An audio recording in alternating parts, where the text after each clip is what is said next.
Morning, children. I wish you all a very happy Lodi and a happy Makar Sankranti also tomorrow. May you all be blessed with all happiness and good health and good sanity, like good wisdom throughout your life. Yes, children. So today we are going to start a very, very beautiful, a very thought-provoking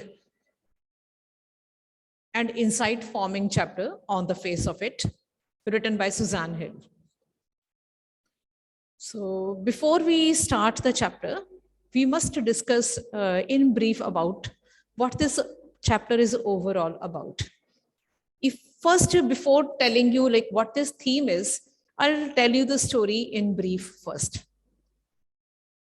This story is about two characters basically.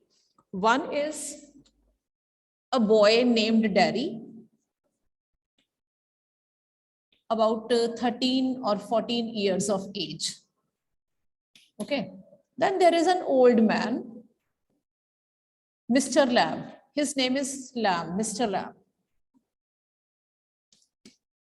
Okay, this story is about two characters basically, Derry and Mr. Lamb. Derry is only 14 years of age, 13 or 14, we'll see this. But he's got, what's the problem with him? That he's got a burnt face. His half face is burnt. Okay, his half face is burnt right from his childhood. Because of his burnt face, the child thinks that everybody hates him. He thinks that no one likes him, no one wants to love him. He's even of the opinion that even his mother loves him because she has to. Because he thinks that mother has no option. Otherwise, maybe even mother would not love him.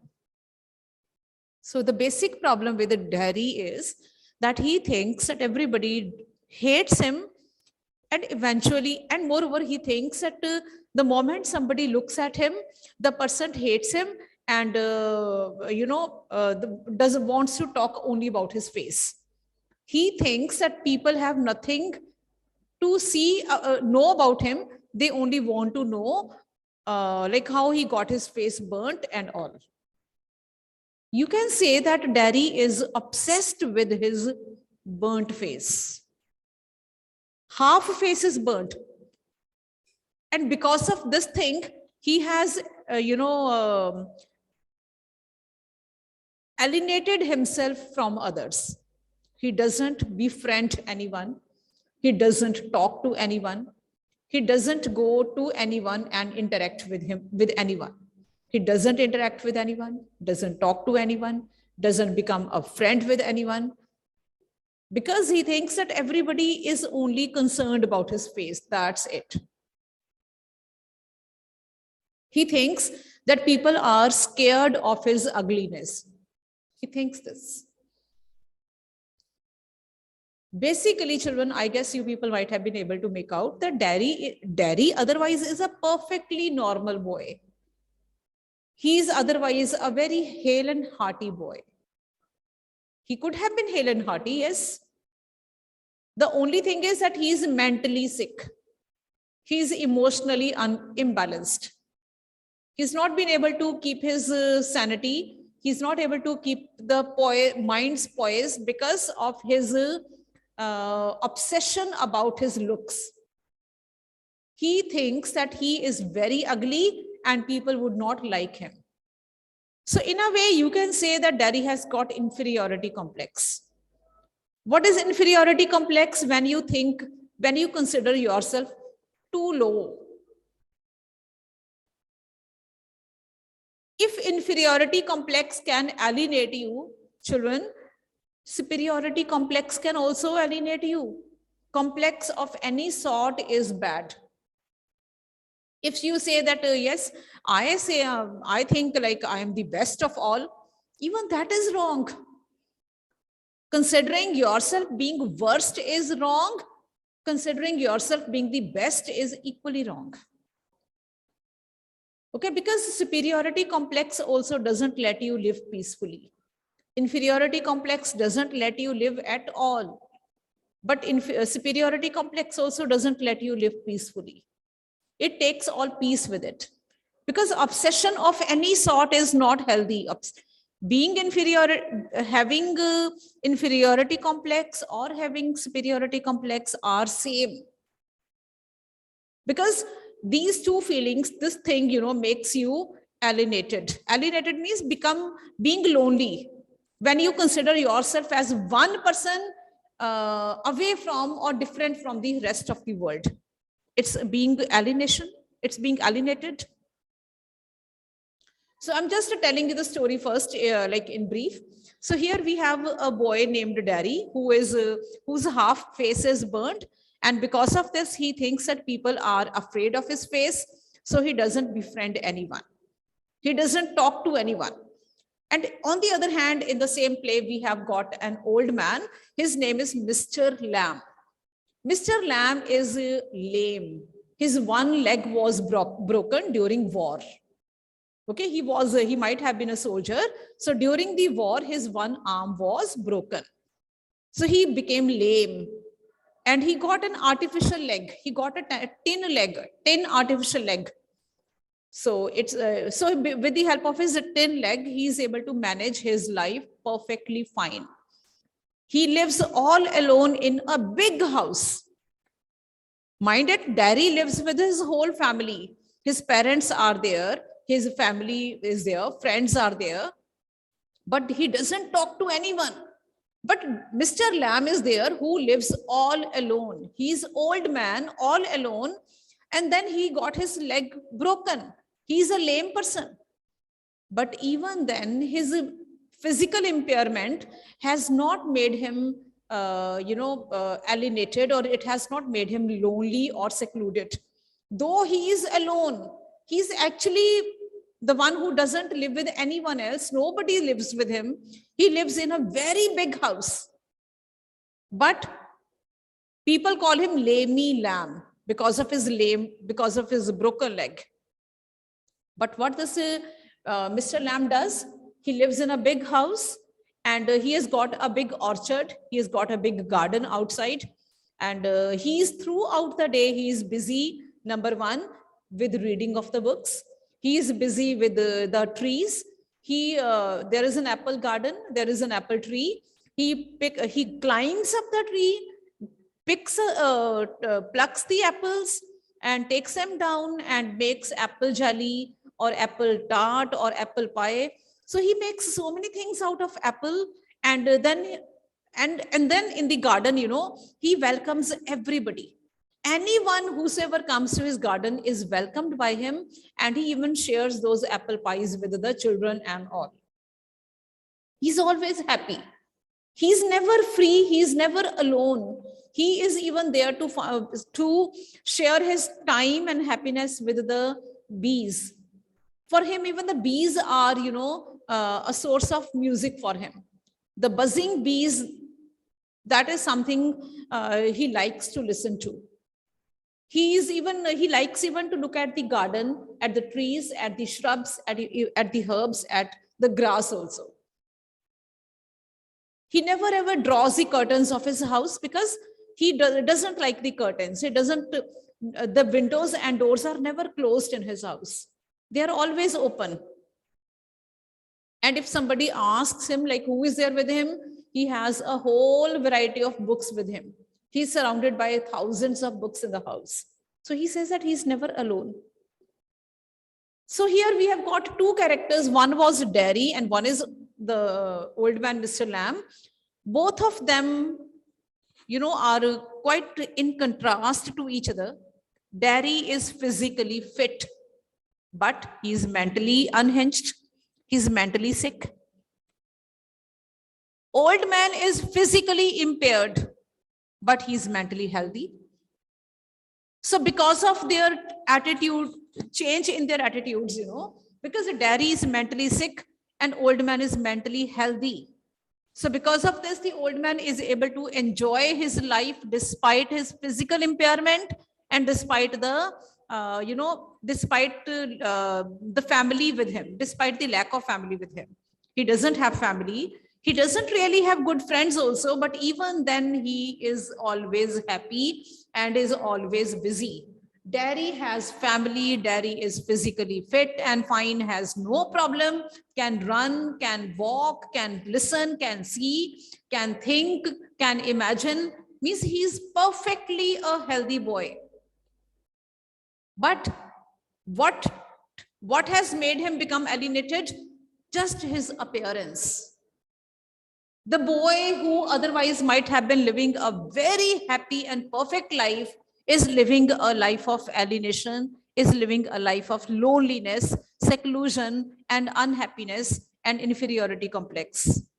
Whereas the old man, who might appear that he is living a very sad life because of his physical impairment, because nobody is with him, but he is very happy. He is living a perfectly happy life. But in the end, there is a shift. Derry, one day by chance, he comes into the garden of the old man. There, the old man talks to him. And the old man, I've already told you, like he befriends people very easily. So the old man talks to Derry, and Derry, and through the interaction, the old man changes the mindset of Derry. The old man, without lecturing him, without advising him, in his curt and frank way, is able to change the perspective Derry had earlier. Earlier, Derry was a withdrawn, a lonely, and submissive boy. But old man tells him his strengths. The old man makes him realize that what makes him sad? He is perfectly fine. There is no problem in him. And moreover, old man tells Derry that he needs to come out of his shell and live life to the fullest. The interaction with the old man, Derry finds it very, very, useful, and Derry by the end is a changed boy.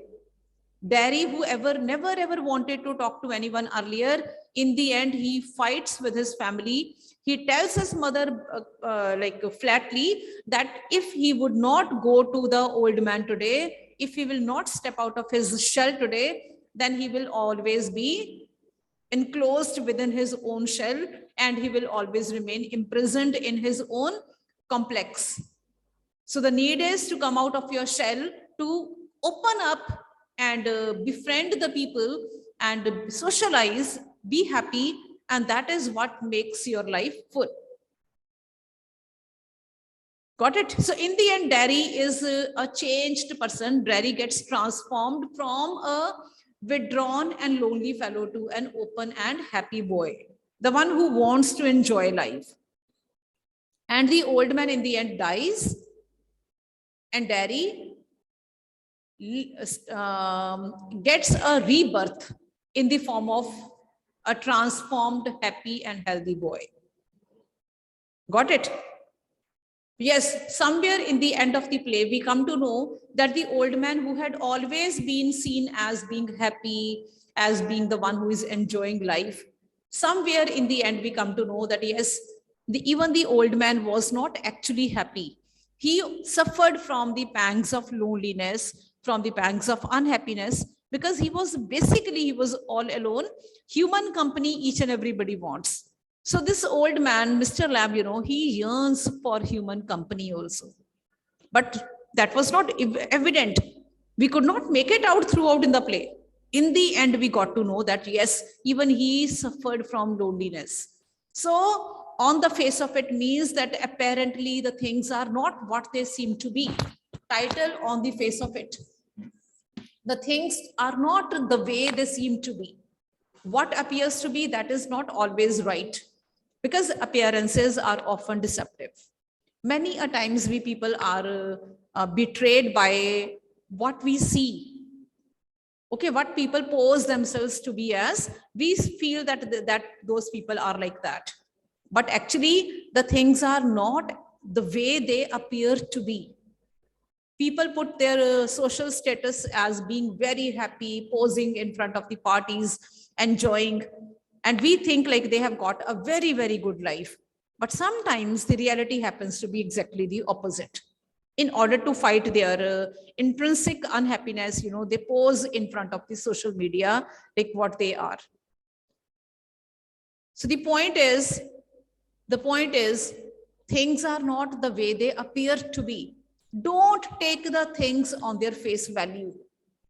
Don't judge the book by its cover, because the appearances might be deceptive. The things are not the way they appear to be.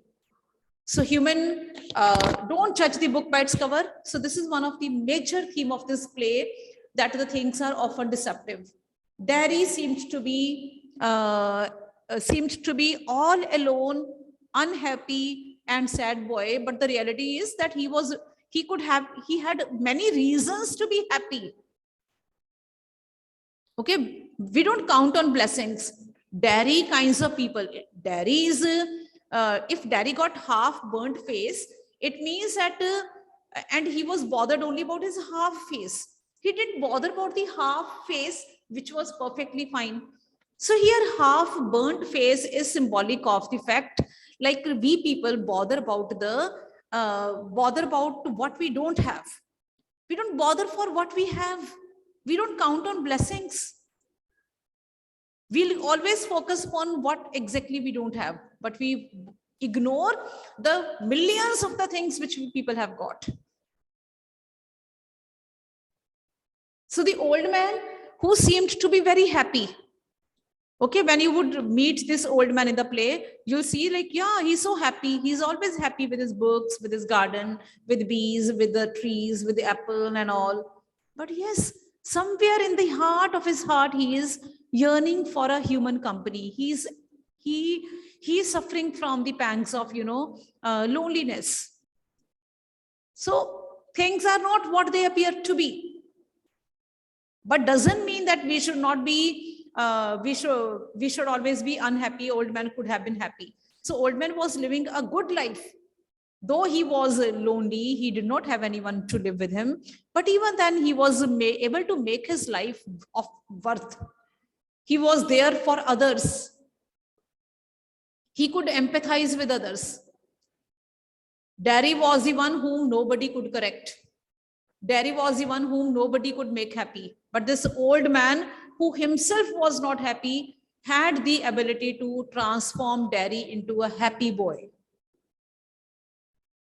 What we can have with us, we all have the ability to transform the sufferings into the happiness in the world. Okay, so without doing actually anything from materialistic point of view, we can do a lot for the world with our kindness, with our empathetic attitude. Okay, with empathy is more important than sympathy. That is also one more important, lesson of this chapter. Handicapped people, those who are physically impaired, they don't need our sympathy. They don't need any help from us from the material point of view. But yes, they need empathy. Empathy is like when you are able to step into their shoes. Okay, when you are able to understand like what problems they have, then accordingly, when you interact with them, when you socialize with them, that is more important than other things. Got it? Is that clear? So second thing is human connection and openness, very important. Nowadays, when we come to know about the suicidal cases or the cases of depression rising up, the reason is like now people are becoming enclosed people. They are not able to share what is inside them with anyone. They don't find any connectivity with anyone. Family bonds are becoming poor, where children are getting alienated from their parents. They don't have time, parents don't have time to interact with their children, and children don't have that bond to talk to their parents about their problem. And the society, most of the people are losing that human connection, which is the root of all healthy, life. Human connection is very important. What is human connection? When you find somebody with whom you can talk to, with whom you can interact, okay, with whom you can share your happiness, share your joys, and share your sorrows also. So in the absence of human connection and openness, life is becoming dismal and depressed. So the need is for human connection. Dari was a perfectly all right person, but was living a life of depression or of dismal just because of lack of human connection and openness. He never talked to anyone. And who was basically responsible for Dari's that kind of attitude? Can anyone tell me? Dari was like that. He did not talk to anyone. He was afraid. He stopped talking to others. Can you tell me, like, who was responsible for Dari's that kind of state? The answer is his parents. Dari's parents made him such. Dari's parents always tried to protect him up to the extent that Dari stopped talking to people. Dari's parents would tell him, like, beta, don't go to him. Don't talk to those people. They will talk about your face and you will not like it. So don't go there. Don't talk to them. So sometimes the parents are overprotective, and that overprotection makes children become what they ultimately become, and that is not desirable. Third is a disability and perception. Very important point this play raises. Old man was the one who had the disability, physical disability. He had one leg broken, but his one disability had made him become very perceptive. His perception is what you perceive through your senses. He was not trained to counsel the people like Dari, but with his very short interaction with the Dari, he made him a totally transformed person. What the professional counselor are not able to do, that this old man was able to do for Dari. So the need of the hour. Now what we need in the society, what we need in our family, we need somebody who is perceptive. We need the people who are perceptive, those who are able to understand others without letting them say something to you. So the teachers, the parents, the grown-ups, they all need to be perceptive to the needs, to the requirements of the youngsters. And then what is perception? What you are able to perceive through your senses. So it is said that when somebody is physically impaired, then that person might be disabled from one angle, but that person becomes more able, 20 times more able through the other senses. Okay, if somebody is blind, then that person's hearing sense becomes all the more strengthened, and he is hardly able to make out that he is blind. He hardly suffers a loss of blindness. Next is loneliness and alienation. Dari suffered from loneliness and alienation. And the feelings of loneliness and alienation are murderous. It is sense of loneliness and alienation which makes people go into depression, and depression eventually results in suicide. So one should not feel loneliness and alienation. Even when somebody is all alone, one can be as friendly, as sociable as old man was. Dari was with his family, with his friends, but even then he was living this life. So doesn't matter how many friends you have, doesn't matter how big your family is. What matters the most is what kind of outlook you have towards life. A person like old man who is all alone can enjoy the life despite the fact that he's all alone, despite the fact that he's physically impaired. So in the end, the chapter is about physical impairment versus alienation. Do these two things correlate? No. If somebody is physically impaired, that person need not become alienated, because what alienates you from life is your outlook towards life. Your disability doesn't alienate you. The examples are old man and Dari. Dari was perfectly fine, but was alienated. Alienated means away from society. He was living all alone. He could not even talk to anyone. Whereas this old man who was physically impaired, he was living a life of happiness. He was sharing with others. He was talking with others. He was so happy. He never had time to become sad. Whereas the daddy had no time to be happy ever. So it is all mind game. Okay, it's all how you take your life as. So that is what the on the face of it is in brief. We'll start the chapter of reading of the chapter in the next period. So meanwhile, you people can open up your books. You can go through this if there is some break. Okay, see you after one period.